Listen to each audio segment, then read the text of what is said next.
The Kansas City Royals traded away Adalberto Mondesi. The hardest part is saying goodbye to a player like Mondesi because he brings so much emotion. He brings so much intensity in these conversations. But did the Royals make the right move? We're going to dive into the pros and cons of trading Mondesi on today's show. You are Locked On Royals, your daily Kansas City Royals podcast. Part of the Locked On Podcast Network, your team every day.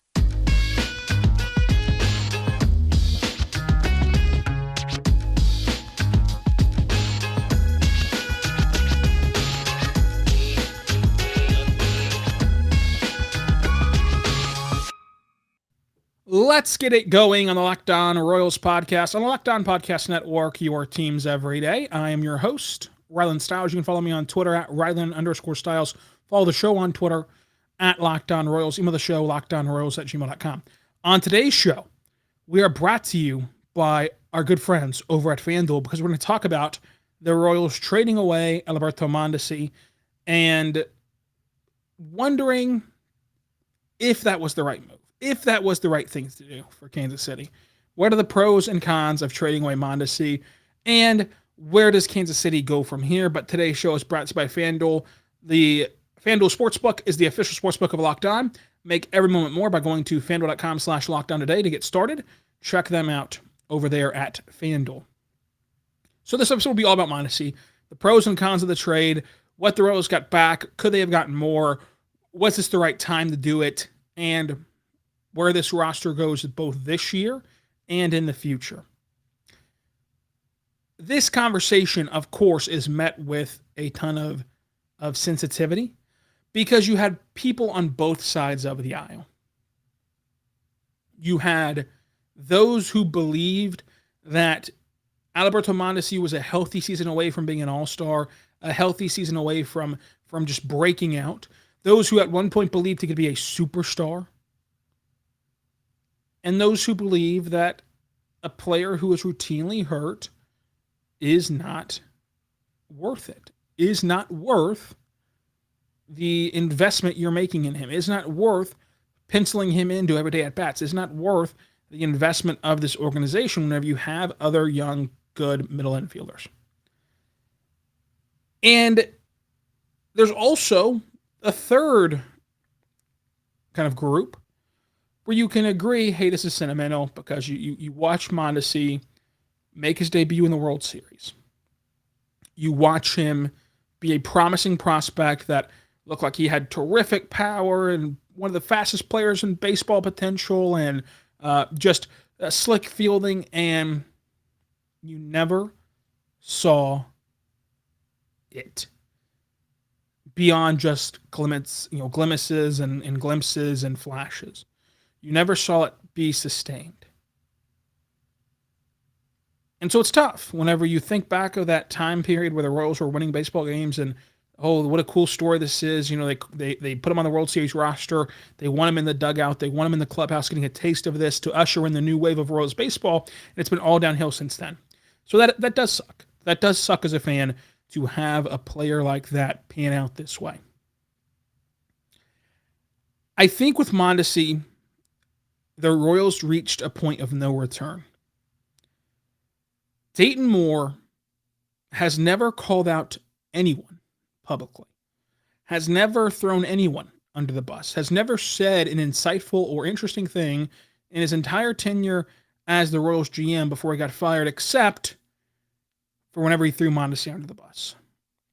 For whenever he got up there last year and said, look, when asked about Mondesi, we can't act as though he's on the team. We can't act as though he's a part of this organization because he's never healthy. He can never play. We've got to operate as if Mondesi's just not here is what the general, principle of what he said was. The exact quote is basically just that he's never healthy. But like it goes deeper than that. You can look up the exact quote. Now Dayton Moore's gone and JJ takes over, and it's obviously a sentiment that JJ felt as well. JJ Picollo, the new GM of the Royals, that he shared that same feeling about Mondesi.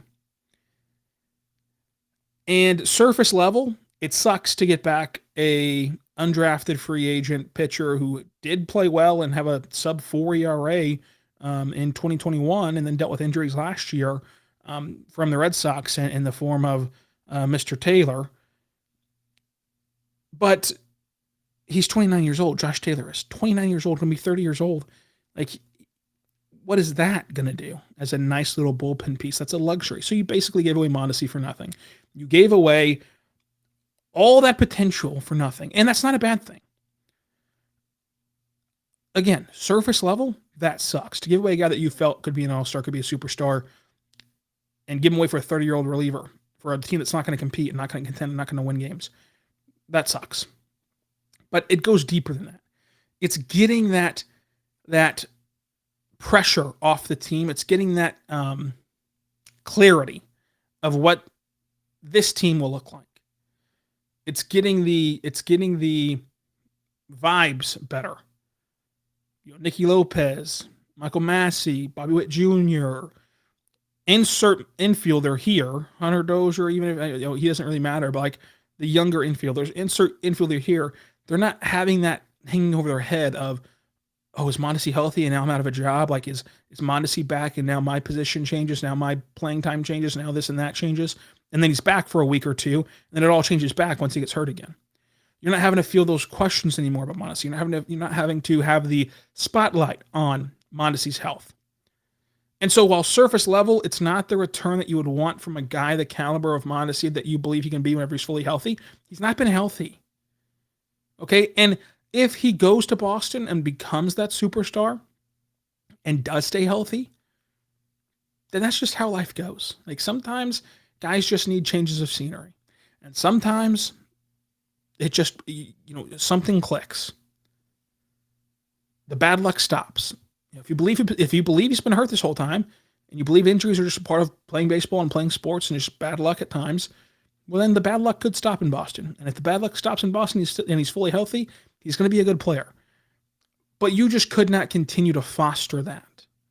You just could not continue to hope and hope and hope that this is the year. Eventually, you had to move on. You can only hope for so long. I think that this move signifies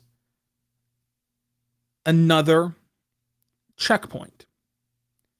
How are things going to be different with Matty Q in the skipper's office, with Chichi Picolia in the GM office? How are things going to be different? Moves like this. You're no longer selling the fan base on crap, like on, hey, this guy could be really good. He just needs to stay healthy. Gosh, golly gee, we could have been good had just one or two players stayed healthy. No, the team sucks. This guy sucked. Get him out of here. And we hope it is good in Boston. Personally, I'm rooting for him. I'm rooting for Mondesi myself, but it sucked. The experience in Kansas City sucked. It sucked for him. It sucked for the team. It sucked for the fans.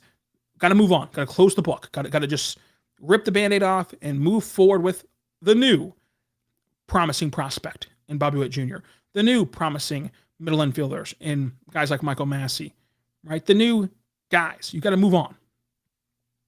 And it could bite you. You could trade a guy that turns out to be good, just needing a new home, just needing a healthy season. But we've seen what waiting around does. We've seen what, just hold him, because if this is all you can get for him, if this is all you can do for Mondesi, and all the return you can get is a 30-year-old bullpen arm, just hold on to him, let him prove his worth, and then trade him and get better value. Okay, that sounds great in theory, as did his potential, but in reality, you'd probably hold on to him, give him time, let him start a couple weeks and take away playing time from a young middle infielder, and then he gets hurt. Or then he just doesn't play good. Doesn't change the value at all. And other rosters are now set in place. It was time. It was time for everybody, including Mondesi. And I think that this can be great for Mondesi. And again, I am rooting for him to play good in Boston. I'll be watching the Red Sox and rooting for him to play well and stay healthy. But both sides needed a change. And independent of what they do from this point forward, this move needed to happen. We'll talk about the cons of this move, because I kind of made this move into a great light in this first segment. We'll talk the cons to kind of balance it out, and then we'll talk about where this roster goes as a whole moving forward, now that Mondesi is gone, and kind of where this roster sits ahead of spring training as the trucks were out there, moving and shaking around. So spring training is right around the corner. What is also around the corner, you ask, is the Super Bowl. And your Kansas City Chiefs are in the Super Bowl. So go check it out today. This year, there's only one app that you need at your Super Bowl party. That's FanDuel, America's #1 sportsbook. We're really excited about our new sports betting partner for Locked On because they are the #1 sportsbook in America, FanDuel. If you're new to FanDuel, it's even better because you can have these great features that make betting on sports fun and easy. Download the FanDuel app right now or go to FanDuel.com/lockedon so you can bet on Super Bowl 57 with a no-sweat first bet and get up to $3,000 back in bonus bets if your first bet does not win. FanDuel lets you bet on everything from the money line to the point spread to who will score a touchdown to the Super Bowl MVP, which right now the favorite is Patrick Mahomes. You can also bet on the Chiefs to win the Super Bowl. They're right now a 1.5-point underdog, so go hammer that. We know what Mahomes does as an underdog, so go check that out at FanDuel.com/lockedon. FanDuel Sportsbook app is safe, secure, and super easy to use, so go there right now. And best of all, you will get your winnings instantly whenever you win a bet. So join FanDuel.com right now by going to FanDuel.com/lockedon. That's FanDuel.com/lockedon to claim your no-sweat first bet, Super Bowl 57 bet. Make sure you go there because you can make every moment more with FanDuel, the official sports partner of the NFL and Locked On. We're back on the Locked On Thunder podcast, on the Locked On Royals podcast, on the Locked On Podcast Network, your team every day. We're here talking Royals baseball, including the Mondesi trade. Now, again, I understand the other side. I understand those of you that said, well, you made the trade, sure. Why not just keep him? Because let's say he does stay healthy. Let's say he does pop. And then all of a sudden, instead of getting a 30-year-old reliever, you're going to get a B-list, 25-year-old pitcher prospect. Again, that's great. And I get that. And the counter argument to what I was saying in segment 1 would be, well, let's say that you keep him around. Let's say that he does get hurt again. You deal with the bad attention, the negative fans, the negative press. You deal with all of that for a week or two. And then it's just as though he's not on the team. He's hurt, he's on the IL, and you play the young guys straight away. But to me, it's just such a different breath of fresh air for these young guys to understand, hey, in Surprise, we're competing for a spot. In Surprise, if we win the job and we play good, it's our job forever, right? Whereas if Mondesi was there, if he's healthy, he's going to play every day. If Mondesi's healthy in this organization, you're playing him every day. With what the organization has invested in him, with the fan expectation, with everything, you're playing him every day. So then the young players go to, okay, I can't beat this guy out. I've got to hope he gets hurt again. And then if he gets hurt again and it's a minor injury, well then, I might be playing a little bit more right now, but then my playing time decreases and now I'm herky-jerking into I'm playing every 5th day now. I'm playing every 6th day now. I'm playing every day now for this stretch because now he's got a little hamstring issue. Like it just changes everything. And it changes the mindset. And to me, we can't all agree that baseball players are more so predicated on where their headspace is at and where their confidence level is at than most other sports, and then say that this wouldn't matter. This would play an impact in all of that. This would play an impact into your mindset going into every at-bat, into every drill, into every aspect of your job. If you had Mondesi there in Surprise, Arizona. And for what? To get a slightly better pitcher? To get a slightly better prospect that could also not pan out? This was a nothing trade. You got nothing in return. You should expect nothing from an undrafted pitcher who had a nice ERA in 2021 and got hurt last year and has back problems. You should expect nothing, and if you get something, that's fine. But the most you could get from him is a nice bullpen arm for a team that's not going to contend, which is not a ton, right? It's better than the alternative. It's better than a bad bullpen arm, but a good bullpen arm for a team that's not going to contend it doesn't really matter, especially when they're 30 years old. So it's a nothing trade in terms of production you get back, but in terms of elevating this young roster, I think it's important. I think it is. Speaking of the Super Bowl, check out Locked On Chiefs. The Chiefs are there for you 5 days a week. We're going to ramp up the 5 days a week here in a couple of weeks as we get to Surprise Arizona on our Pitchers and Catchers Report Day. We'll be back to 5 days a week. Until then, 3 days a week for the next couple of weeks. Also, check out Locked On MLB Prospects. Tomorrow's podcast will include Lindsey Crosby talking about the farm system. He's also going to do a deep deep dive. I mean, he was rattling off some names of guys that he covered that I haven't even brushed up on yet, that he's going to cover on Saturday's Locked On MLB Prospects podcast. So go check that out. You have a lot of Royals content now. Me and Javi did a rebuild episode yesterday where we kind of discussed different ways to rebuild a team on yesterday's podcast. So subscribe to Locked On Royals wherever it is you get your podcast from, including on YouTube and any other podcasting apps. Follow the show on Twitter at Locked On Royals. So we've discussed the pros and cons, and this is another move where I want to hear your opinion. I want you to comment it on YouTube. I want you to send it to me on Twitter at Locked On Royals. But I don't think that anyone is wrong. Like if you feel sentimental about it and you think that they should have kept him, and you think that either A, you keep him because he can hit and then be good for your team, or be better for the trade value, that's a very valid argument. And if you happen to side with me, I think that obviously it's a valid argument as well. But I'm just curious to see the nature of the fan base around this move. But where does this Royals roster go from here? Where do they go from freeing themselves of the Mondesi debate of, where will he play? Should he move to third? Should Bobby move to third? What should happen? Blah, blah, blah, blah.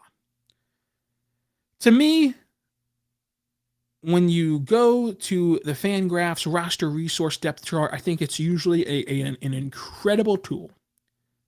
I think it's usually spot on. I think that they have something wrong with the Royals page. There is no reason why Nick Pratto should not be in the big leagues. Like, he should be there on the opening day. He should be in the opening day starting lineup. You should have Nick Pratto DHing. You should have MJ Melendez in the outfield. You should have Vinny Pasquantino at first. And then up the middle, you should have Mike Massey, Bobby Witt Jr., Nicky Lopez, all playing second, short, third, and trading away Hunter Dozier hopefully before the season starts. Like, that should be an incredibly fun young infield, along with Salvador Perez to tie things down at catcher, and then Melendez out in the outfield to join a plethora of combination of outfielders. Like this lineup could be incredibly fun to watch night in and night out. Because if you believe that MJ Melendez is a good ball player, if you believe Bobby Witt Jr. will get better, if you believe Salvador Perez will still be really good, if you believe in Vinny Pasquantino, which, spoiler alert, make sure that you stay on Friday's episode until Lindsay gives you the hot take on Vinny Pasquantino in segment 2. The hot take on Vinny P will absolutely blow your mind on how good Lindsay Crosby thinks that Vinny Pasquantino will hit this year. But if you think that he's a good hitter like Lindsay does, that's incredible. And then Michael Massey can join in there as well. And then the Rubik's Cube of twists and turns you can do in the outfield is amazing. So you have MJ Melendez out there. You can put Kyle Isbell out there. You can put Nate Eaton out there. You can put Drew Waters out there. Like, you have so many options. It's not even mentioning Edward Olivares. Like, you have so many options for your outfield that Matty Q will be given just an awesome array of talent. And then you still have guys coming up the pike. Like, could Tyler Gentry, could he make the big leagues this year? Like, is that a possibility? I think it's a possibility. To where now it's another outfielder that you'd want to see in there. Nick Lofton going to get an invite to spring training. That's going to be cool. But you drafted Tyler Gentry in 2020 as a college hitter. He's 24 years old. He got the AA last year. Get him to the AAA this year, and then maybe he can play some of the bigs. Come June or July. And that's another outfielder for you. So this lineup can be incredible. And I think that it just goes to show you that, yes, you're losing Mondesi, and yes, how do I put it? We harken back to those times and miss the times where he was a fun young prospect. But there's other guys now. There's other guys now that deserve that opportunity that he had. And he just sadly couldn't stay healthy. And sadly, that's just how it goes in sports. There's certain guys who are incredible and who have great potential and who could have been amazing, but they get hurt. And I hope that Mondesi can stay healthy in Boston, because I really believe that in that ballpark, especially, he can be a phenomenal hitter, and he can be a really good defender, and he can really, shock some people with how good he is. So I'm rooting so hard for him to be healthy. But it's a change that both sides needed. It is a change that everyone involved needed to have happen. So let me know what you think on the move of Mondesi. Let me know what you think on the young hitters on this team now. And let me know what your expectations are for this season. So again, to recap this week, me and Javi did a crossover where we discussed how MLB teams are getting rebuilt right now, all the different methods to it, and which one we personally side with. Today's show that you just listened to was all about Mondesi and all about that trade. Friday's show is 40 minutes long. That's basically 2 shows, okay? But it's all worth it. And I normally would not boast, and I'm only doing this right now because it's about Lindsay. It's not about me. All 40 minutes were insightful, were awesome, were intriguing, and you're going to learn stuff. Lindsay reports some things about how the Royals were managing their prospects and insight into why they might have struggled developing prospects that you're not going to want to miss. The Vinny Pasquantino hot take, you're not going to want to miss. Which pitcher is due for a Brady Singer breakout that you're not going to want to miss? And where do the Royals go from here from an unbiased, unemotionally attached guy? Do the Royals have enough in the farm system to ride this thing out another year and to contend, or do they have to, unfortunately, strip it down to the studs and start this rebuild over? Lindsay and I got into that a bit in segment 3. He gave his opinion on it as an unbiased party. I'm going to give you my opinion on that next week to lead off the week. We're also next week going to talk about Zach Greinke coming back because I think that it's great that Zach Greinke is back for Kansas City.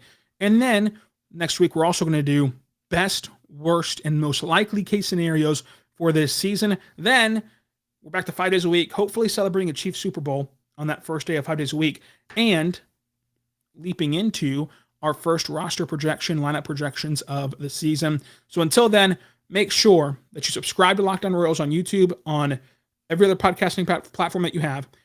Log on to Twitter and follow us at Locked On Royals. And until tomorrow, be good and be good to one another.